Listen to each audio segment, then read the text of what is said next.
Been before, it's one of the key elements of compost. One of the percentage ratio that is most recommended is 70% carbon to 30% nitrogen. It can be a little bit less carbon if you don't have, but that's the best. And carbon, this, once it's dry, is better. Right now this is what we have, and there's more nitrogen in it. It's okay. We laid one layer on the bottom, just on top of the ground, of reeds and grasses and plants that are somewhat dry. And this is going to allow airflow. The microorganisms need air to reproduce, to survive, and so that's key. You need this layer that you're going to put on top your nitrogen, and this is the issue that we had with the first compost was people didn't understand yet, and dumping all the nitrogen in one pile, sprinkling a little carbon on top, which is the wood shavings, and this is so wet, there's no air, and then you get flies coming and they can lay eggs, and you get maggots, and this can create a hygiene problem. And it also is fermenting, and you'll get a smell, unpleasant smell. So when you're coming with the compost, you need to spread it over the whole area, so the layer is as thin as possible. And then you come with your carbon, which is, I've collected here a bunch of dry grasses and twigs and stuff, and this is also part of the compost team, is to go around and look in the corners and see where there has been piled dry materials that we can gather and keep collecting, so we have a stock pile. And then we come, and as they've laid it here all in one pile, if you see that, you just come and spread it as much as you can.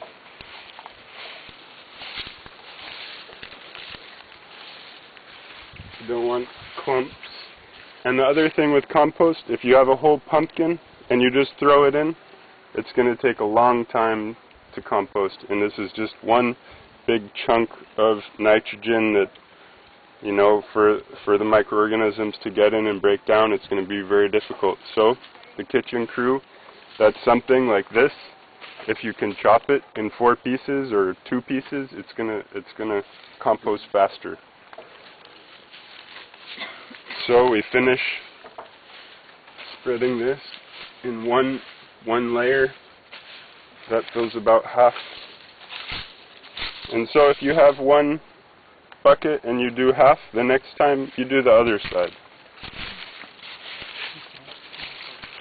And also on the sides, you see, I'm piling it on the sides also. This helps keep it into the bin.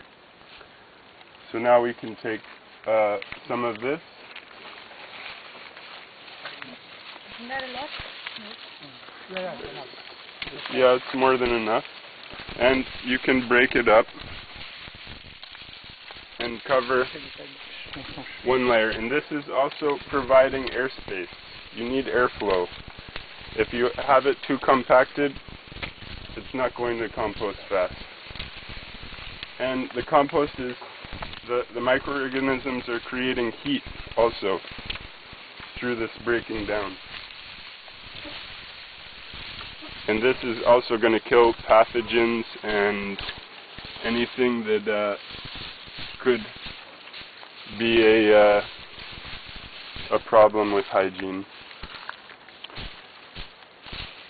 Leaves, twigs, cut grass, all these things are very good. And you need to be very generous with your carbon. If you don't have enough, make sure you find enough. Ask. We also have these bags of sawdust, and that's good also to put on top of this to create kind of a barrier. You put one, and it's going to hold also some of the moisture in, so it's not drying out from the sun. Compost does need some moisture. I don't remember the amount for which is optimal, but yeah, I would say on top of this, maybe a little bit more here we cover, and then some sawdust on top of that. Because you have to think, this vegetable matter is also dense, you know. So this layer is very thin compared to the layer of nitrogen. And you want it not compacted. So if you come and you just dump the whole thing in one spot, you're compacting that area. You want to spread it as you're putting it on. And it's that simple. All right. So I want you had a question. You have to steer it sometimes. Turn. You know, we're permaculturists and we're lazy. What I'll do sometimes, I take this big bar, metal bar, and I make holes. Yeah. So it's understood. You make like a sandwich. It's beautifully explained. You spread it and you cover it with more material than that. You must not see this. Yes. But we'll do that. And then I liked what he said, that you do it once here, or you can do a tour if you're not, you know, then you make those microorganisms travel and have fun and reproduce. In a hot, where is the Malay? In a hot place like that, you need maybe to cover it. You put it on the shade. In a cold place, you put it on the sun. Animals are living, they want to be not cold or not warm. You should feel for the humidity, you should feel when you put your hands like that, you should feel humidity here all the time. Otherwise they're thirsty. They don't want to. So maybe a tarp, but you move, but make sure that there is air. You have to think it's animal, like you have birds inside. They want to breathe, they want food, they want a beautiful habitat. Compost like that must not smell. If it smells, it's because you're doing something wrong, or you do what he said, you put a big pumpkin and then, so, cut into pieces, but you can do it here. You should have tools here, a rake and a shovel. You plump, plump, plump, you know, it's not easily in the kitchen to cut it. It's the one that takes care of it. When this is full here, you cover it with a tarp, with bash. Wherever, if you're here or in another country, it's the same thing. A tarp, not necessarily a plastic. It could be a. Gunny bag. Rucksack. Rucksack. Or bags. Jute bag. Well, I don't know. Whatever that makes, it could be an old blanket. Yeah. You know, old blanket that is not useful anymore, you can use it for that. Purpose? Huh? What's the purpose? I'm telling you. So what you do, before, when it's finished, you take the hose and you fill it up, you flood it with water and you cover it. So what will happen? It will activate, you put air, I'm sorry, did I say it? No. When it's done, it's too full, you have to remove this and do it here. So the idea is to fertilize the soil here and here and here and here. This is a moving structure. It's done, it's high until here, you don't want to go and do this, there is a limit. So you take a metal rod and you dig holes in between. So you put air, because the air is coming here but not in the middle. And then you put water. You take the hose and you water it, overwater it, and you cover it. What will do this? You put your hand and you burn yourself the next day. It goes up to 80 degrees. That's what you want to reach. 80 degrees, all the pathogens you can, and even some chemicals from agriculture will be dissolved. You make sure that you reheat the compost. And then, if it's too dry after, that depending, I don't want to say 3 weeks, 1 month, but it goes, you take the surface and you put it back. This is the beginning of, you say, for air, and you, comment on dit, all the bacteria and the live wood will start here. You make all, they're going to make babies, and I mean, it's happy. And at bottom, it's ready. If you have big pieces, you throw them here and use it. If you don't need all, you put it in a pile and you cover it. Don't let it wash off, or don't let the sun on it. You cover it, or you put it somewhere in the shade, or you put it in bags, whatever you do, or you put it in the garden, even better. Now, compost is always a necessity, yet if you have this approach of permaculturist approach, one day you will not need any more compost. Even here, I show you at the ashram, it's tropical country. Even here, in the right, you know, you don't, if you do the 5 things I said, then what you will do with this compost? Huh? At my farm I was selling it. I had 21 horses. That shit's a lot. We were doing compost with it. I said, well, I will never miss compost. After maybe 7 years, I had too much compost. I sold it. It's something for organic, organic farms.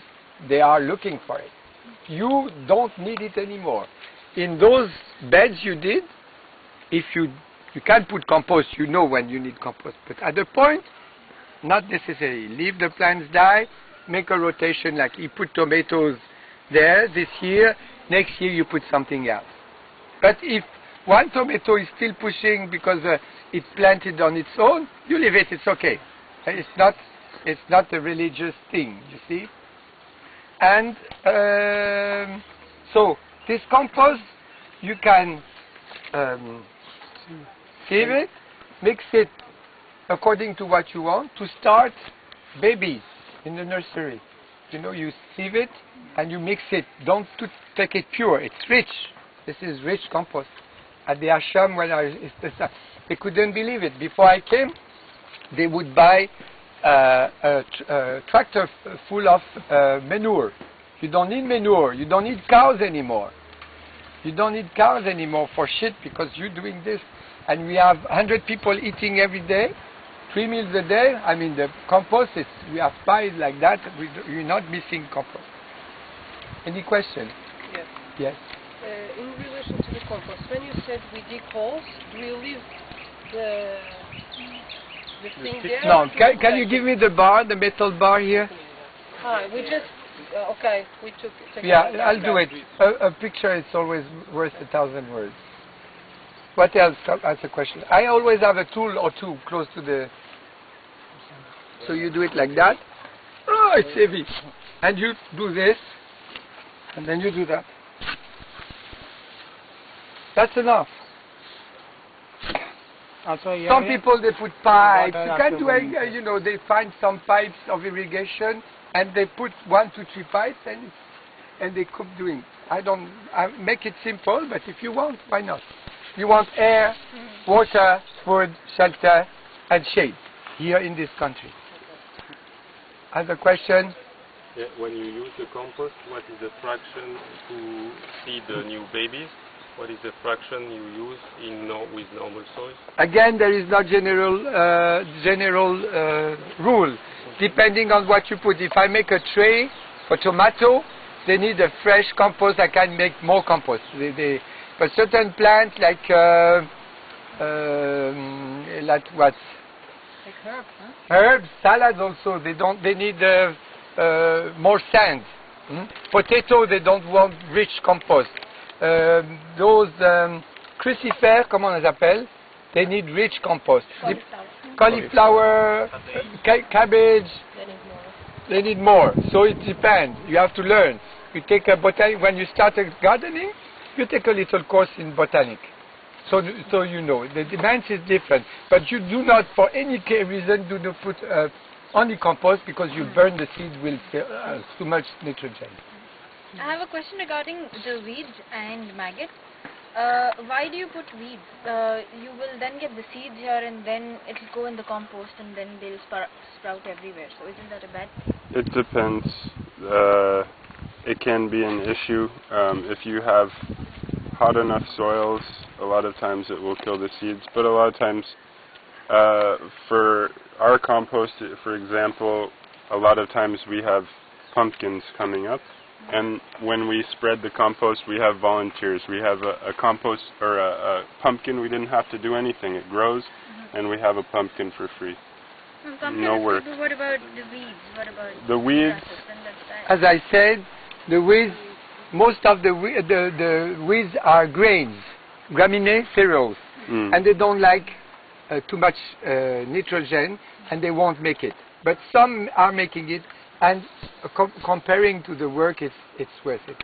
Only thing you must not put is quack grass.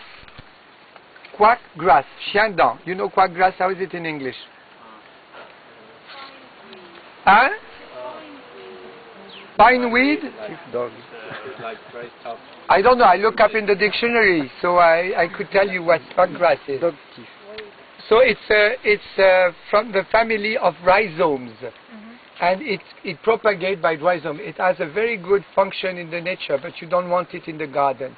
I'll show it to you here, because it propagates, and if you leave a little millimeter of this root, it will propagate again and again and again, and it lives in the same layer of the vegetable we are eating, so it makes a competition.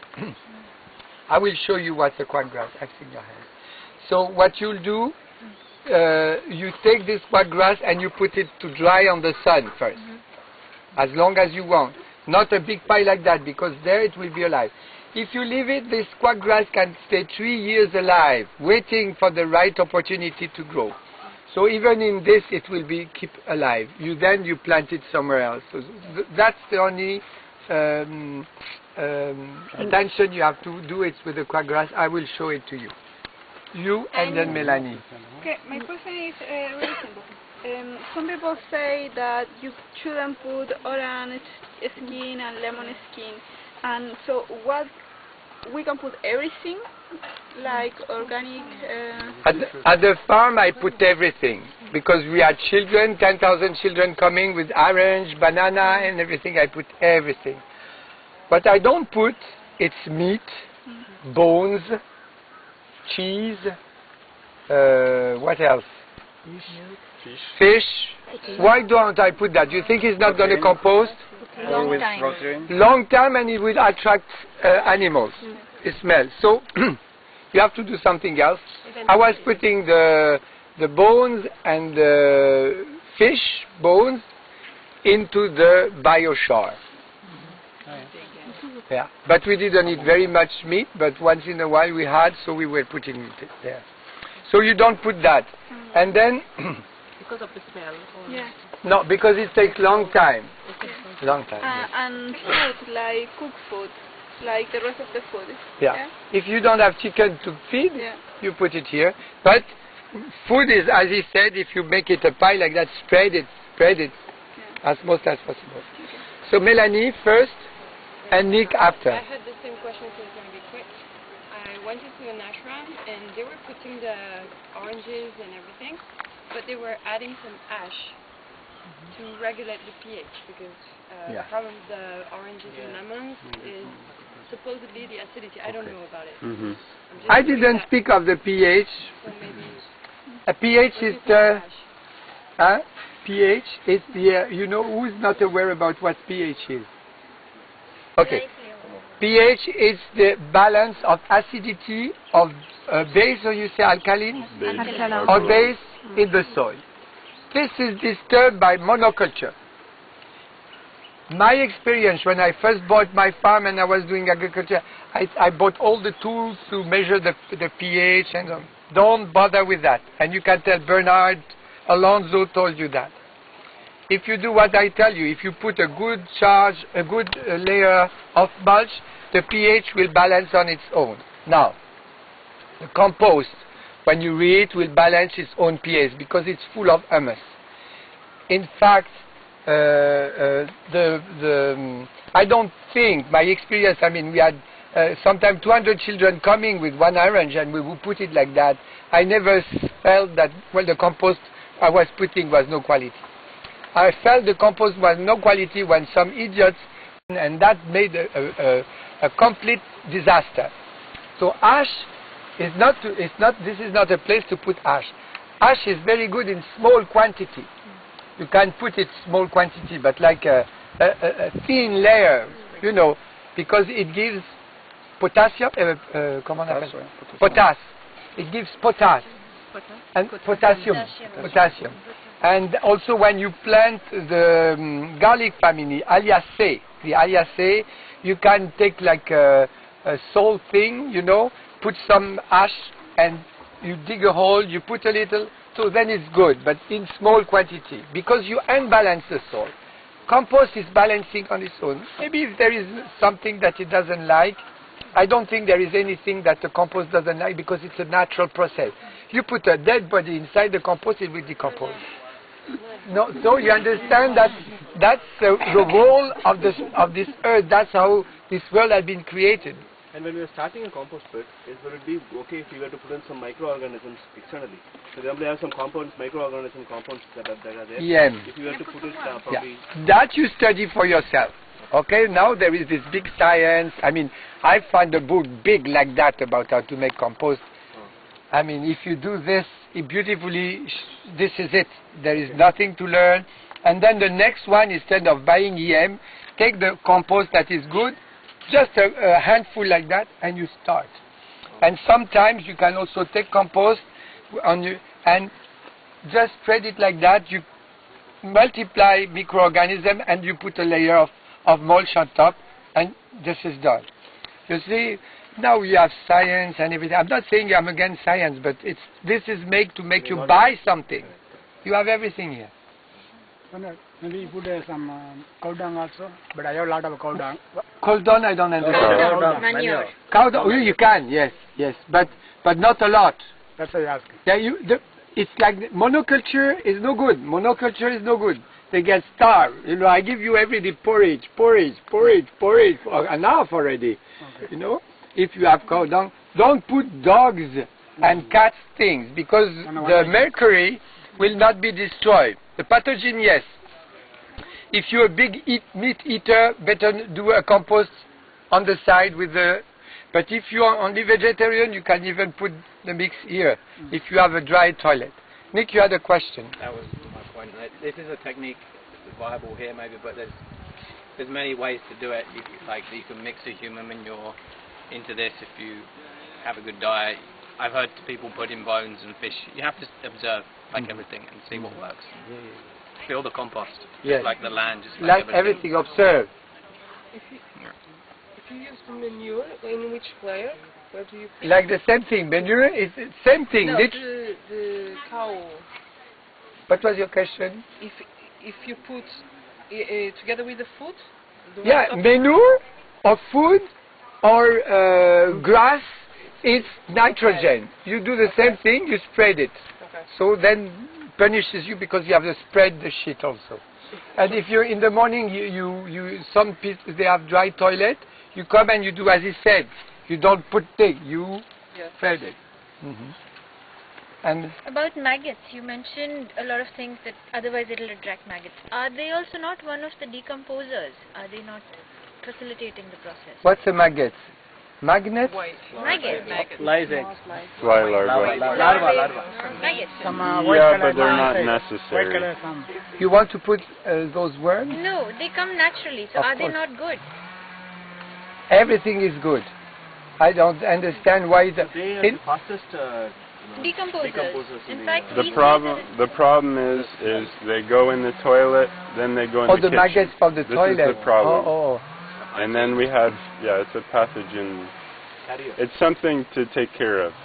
I think if there's a small amount, it's okay. If you just keep putting it in a pile like this and you have overpopulation of maggots, then you're going to have difficulties. There's a big population of saying there's something going wrong in general. Excuse me, no comment. But it's Unbalanced. something to be aware of, something to be observed. Okay. Say, okay, I've got lots of flies, what's happening? Where are they coming from? My trust, listen to me and then I release you. My trust, I believe in restarting the combustion of the compost. And I would bet anything that every pathogen, even the maggots, are killed if we raise the temperature high. The only thing that will be remaining is the metal that there is in the meat or in your diet. Metal is not something terrible. We've been eating metal and we get it out, but it will stay in the chain. If you eat it every day, then you will have health problem. But the body doesn't keep it, so it will go on the plant. You put the plant here, there will be metal also, depending on what kind of food you are eating. But don't worry about sickness and pathogen. Make sure you buy yourself a thermometer. Okay? You put the tarp, you put the water 3 days after, you put your thermometer and you look. You burn yourself, I guarantee you. You burn yourself because it goes to 80 degrees. 100 degrees it's boiling, so 80 degrees is high. If you put your hand inside, oh, hot. Okay? If it goes to 80 degrees, you can even put water, make sure that it goes, it's guaranteed. If you're not sure of it, you use it around the trees that you're not having fruit right away, or you don't go directly in your vegetable that your own diet. Like at the farm, we had people coming from anywhere, visitors, and using those toilet composting. So we were not using that. We put that on the grass, on the gardens, the flower garden, things like that, but we were not using that in the garden, just in case we missed something. This also, you can open the Tarp. it like that. At a time not using, but Yes. only for 1 hour, 2 hour, mixing, put separate. Yes. After more heat, you put the plant. Yes. You can restart the combustion. That's what he's saying. If you need, you can restart combustion. All right. You play with it. Now, we'll be eating in 45 minutes.